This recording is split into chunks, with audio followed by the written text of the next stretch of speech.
Hola, mis amigos. This is Judy Shackner, and I'm going to read Skippyjon Jones' Class Action.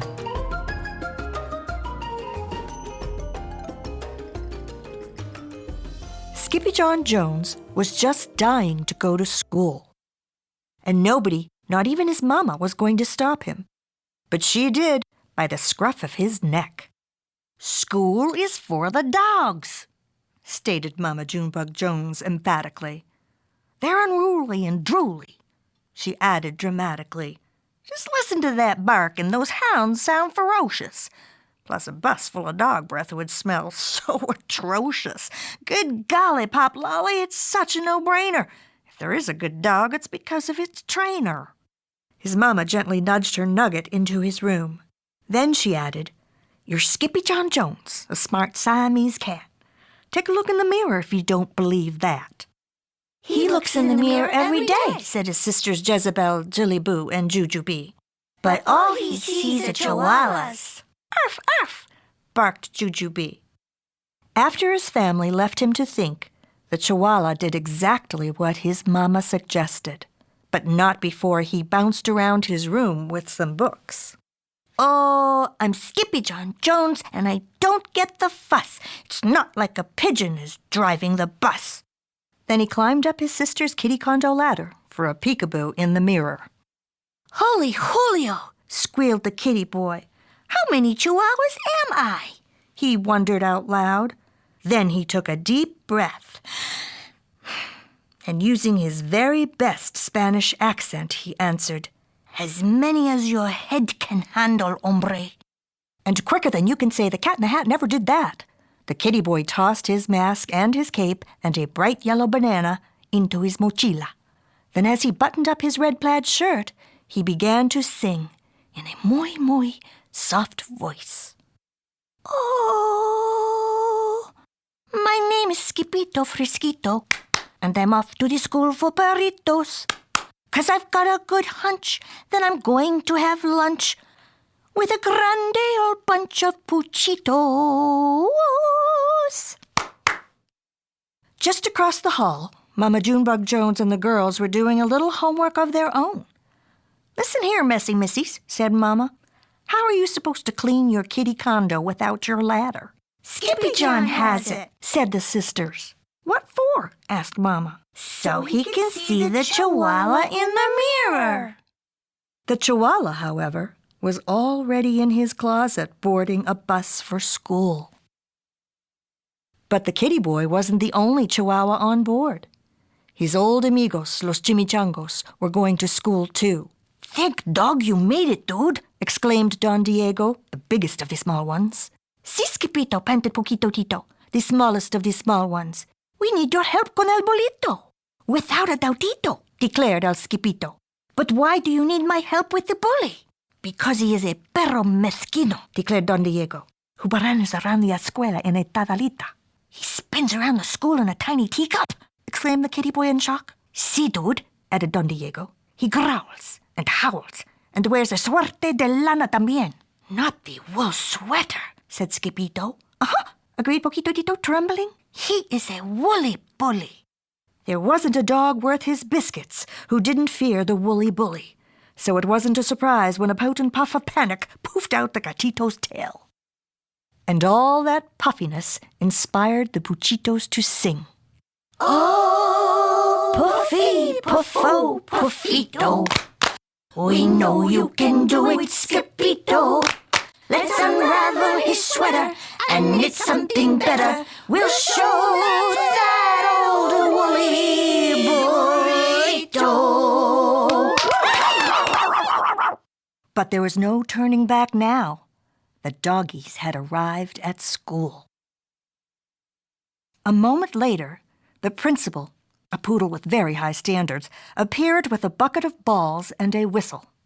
First she blew, and then she threw. "Go fetch!" barked Mrs. Begalot.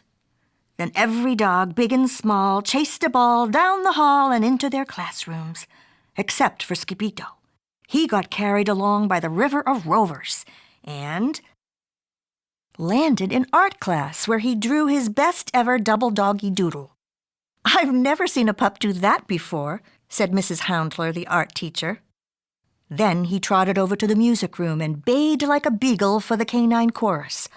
"Bow wow," woofed Mr. Muzzletuff. "What a pair of ears!" After music came math, where Skippy stunned Mrs. McDruller with his counting skills. 2, 3, 5, 7, 11. At the bell, the amigos followed their noses into the library. Not even a bowl full of frijoles smelled as delicious as the scent of books waiting to be read. "I lick libros," declared El Skippito Frisquito, the great readerito. "I like books, too," whispered Leonora Lapsitter, the librarian, from behind the bookcase. The kitty boy was the last to leave the library, so he had to race right over to French class with Monsieur Fouzet. "Can you say cheese?" asked the teacher. "Oui, oui," said the poodles. "Fromage." "Si, si," said Skippito. "Queso." "Queso cabeza," shouted the chimichangos from the rear of the room. "I'm not a cheesehead, chimichangos," chuckled the gatito. "I'm a chihuahua." The poodles were tickled pink to have Los Puchitos in class with them, and Los Puchitos wanted to share what they had learned with their amigo. Zozi Pupi sang, "Comme si, comme ça, comme sito. We have something to tell you, Skippito. When the poodles say oui, that really means si. So don't look for a red hydrantito."